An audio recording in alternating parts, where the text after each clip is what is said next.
پاکستانی سمندر میں تیل کی ڈرلنگ کیوں ناکام ہوئی؟ آج کی اس ویڈیو میں دل دہلا دینے والے انکشافات ہیں۔ کیکڑا ون جس پر قوم کے $100 ملین پھونک دیے گئے اور جس کے بارے میں وزیر اعظم پاکستان قوم کو سہانے خواب دکھاتے رہے، وہ خواب اچانک کیوں بکھر گئے؟ کیا وہاں تیل واقعی نہیں تھا یا پھر حقیقت کچھ اور ہے؟ آئیے اس حقیقت کو جاننے کی کوشش کرتے ہیں۔ دوستو، آج کی دنیا حیرت انگیز سائنس کی دنیا ہے۔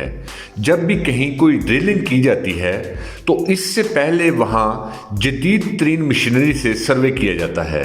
یہ سروے زمین کے نیچے کی پرتوں کا ایک ایکس رے ہوتا ہے جس میں تیل و گیس کے ذخائر کو بآسانی ماپا جا سکتا ہے، تاہم اس کی کوالٹی کا اندازہ ڈرلنگ کے بعد ہی ہوتا ہے۔ اس لیے یہ کہنا کہ ایکزون موبل نے $100 ملین کا ٹھیکہ لے کر جہاں دنیا کا دوسرا بڑا ڈرلنگ رگ لگایا وہ محض تخمینوں پر لگایا ہوگا، یہ سراسر غلط ہے۔ وہاں تیل کے 100% ذخائر ہیں، مگر انہیں کسی بیرونی دباؤ کے تحت روک دیا گیا ہے۔ یہ دباؤ کیا تھا، کس کا تھا اور اس کے مقاصد کیا تھے، اس کا جائزہ ہم لیتے ہیں۔ آج کی دنیا کو نہ امریکہ چلا رہا ہے نہ یورپ، بلکہ اسے دو بڑے مافیا ڈرائیو کر رہے ہیں۔ ایک تیل کا مافیا ہے اور دوسرا ہتھیاروں کا مافیا ہے۔ تیل کے بڑے ذخائر خلیجی ممالک میں ہیں، مگر ان ذخائر کا اکثریتی شیئر امریکی اور یورپی کمپنیوں کے پاس ہیں۔ یہ کمپنیاں ایسا شیطانی گٹھ جوڑ کر چکی ہیں کہ یہ فی الحال تیل کو اسی علاقے میں رکھ کر دنیا کو مہنگا بیچنا چاہتی ہیں۔ اس لیے اگر دنیا کے دوسرے ممالک میں تیل نکل آیا تو خلیج کا مہنگا تیل کون خریدے گا؟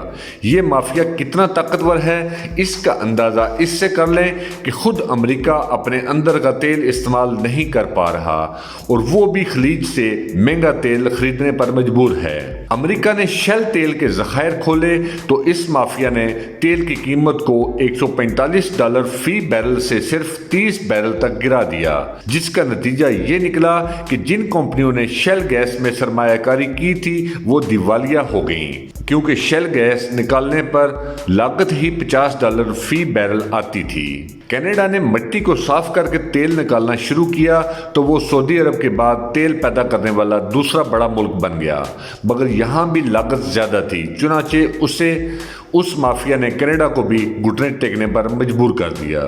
صدر اوباما نے جب عہدہ سنبھالا تھا تو انہیں جو پہلی بریفنگ دی گئی تھی انہیں یہ بتایا گیا کہ امریکہ متبادل انرجی کے دہانے پر پہنچ چکا ہے۔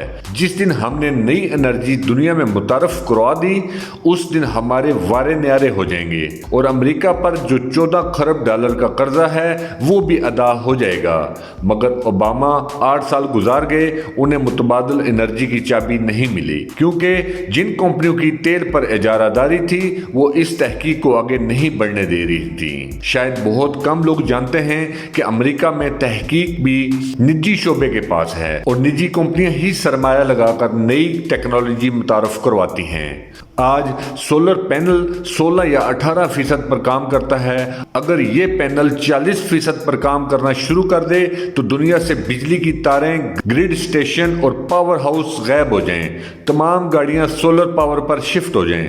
جرمنی کی ایک کمپنی نے 2 سال پہلے 47% پر کامیاب تجربہ کیا، مگر پھر اچانک اس کمپنی نے خود کو دیوالیہ قرار دے دیا اور یہ غائب ہو گئی۔ ٹیسلا کمپنی جس نے بجلی سے چلنے والی گاڑیاں متعارف کرائیں اور جس نے کہا کہ وہ پوری دنیا کو سولر پر منتقل کر سکتی ہے، اس پر بھی آئے دن دیوالیہ ہونے کی تلوار لٹک رہی ہے۔ پاکستان کے سمندر میں تیل نہ نکالنے کی ایک اور وجہ جیو اسٹریٹجک ہے۔ پاکستان کو پچھلے 10 سالوں سے قرضوں کے جال میں پھنسایا جا رہا ہے تاکہ اس کا ایٹمی پروگرام رول بیک کروایا جا سکے۔ روپے کی مسلسل گرتی ہوئی ساکھ عالمی اداروں کی جانب سے سخت شرائط کا مقصد بھی یہی ہے کہ ملک کو معاشی انارکی کی طرف لے جایا جائے۔ ان حالات میں یہ کیسے ہو سکتا ہے کہ تیل کی صورت